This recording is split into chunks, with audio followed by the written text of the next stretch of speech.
Haitians cry for freedom. Yeah, let the whole world join the movement. 27 minutes past the hour. Welcome back to the Most News in the Morning. What you're listening to this morning is Wyclef Jean's new song, The Day After. It's being released today to mark 6 months since the devastating earthquake in Haiti. And you're hearing it first this morning here on American Morning. Sad song. Wyclef Jean has made it his mission to restore hope to his home country. His aid organization, Yale Haiti, has raised millions of dollars. And Wyclef Jean joins us live this morning from Port-au-Prince. And Wyclef, we were talking just a little bit, but I just want to get your immediate reaction. You went in last night again. Is anything positive happening there that you can point to say, yes, the aid is working and things are getting better? I mean, what's positive is the spirit of the Haitian people, you know?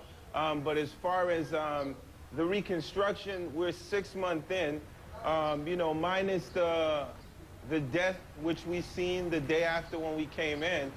We feel that there's no reconstruction being done. It's taken, the people are frustrated, feel like it's taken more than enough time. It's 6 months. A lot of tent, like as you can see, like behind me, there's still people all over the city sleeping in tents. It is, and you wrote an opinion piece about this. You said that you expected to go down there and see caterpillars as well as heavy equipment lifting the rubble, getting it out of the way. You say that 6 months out, there's still land disputes, customs problems that are delaying materials. It seems to be a lot of bureaucratic red tape. Who do you blame for why this seems to be lagging so much 6 months out from this tragedy? I mean, that's a good question, bureaucratic red tape. I think what happens is, you know, a combination of, you know, the Haitian government, we have to work with the international community.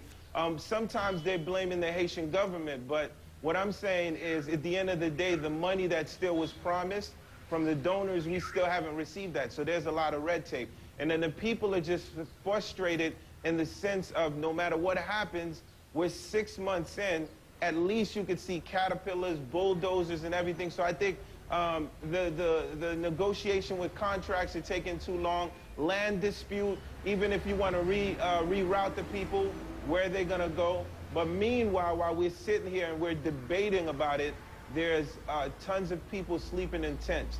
So what we're proposing, what I see, the problem does look enormous, but job creation and education is the way of the future. Even when the contracts come in, if you don't have a population that is starting to read and write more, we're going to have a problem. The best thing that I see right now is I'm on my way down here, and the kids are with their uniforms on, and they're on their way to school. That's a beautiful sight. And that's what is so frustrating. The beauty of these people, your people, Wyclef, they are so energetic, they're so hopeful, and yet they're just waiting and clinging for the hope that somebody will come and just help them along, and it's just not happening. Well, I think it's very important for us to keep the awareness because we don't want this to go away because, you know, similar to what happened in New Orleans, you know, there was like $3 billion that's still unaccounted for, you know, and we're going to an area where even when the contracts do start to open up, what is going to happen? Understand, this is basically a youth population. You know, 65% of this population is under 21. So you can understand the frustration of these kids. When I asked them what do they want, they said, Clef, we want education and we want job creation. That's what we're looking for. We don't need handouts, but Clef, it's been 6 months and we don't see nothing yet. There's also this risk for children of abduction, child trafficking. I believe the Prime Minister was the one who said that at this point the government is not necessarily prepared to be able to protect all of the children. How is that being tackled as they deal with so many other difficulties in rebuilding? I mean, while we're moving forward, I'm speaking in behalf of the youth of Haiti. One of the things is we need stronger policy laws for trafficking of children. Because before the earthquake, we had this problem. After the earthquake, the problems tripled. So it's very important that we be watchdogs and watch this because you have so many different kids in the streets being trafficked, you know, and I don't think a slap in the hand is enough. We have to start making sure that we apply policy in Haiti. We need more policies, more laws, you know, towards children, towards abduction, towards child slavery.